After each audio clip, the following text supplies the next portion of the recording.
वो जिसका साया घना घना है, बहुत कड़ी धूप झेलता है।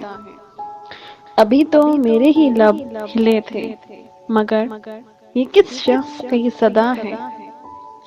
अगर मैं चुप हूँ तो सोचता हूँ कोई तो पूछे कि बात क्या है।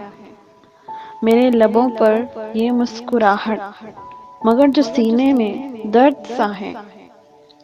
कोई शिकायत नहीं किसी से कि शौक अपना भी नारसा है। उसी जगह क्यों भटक रहा हूँ, अगर यही घर का रास्ता है।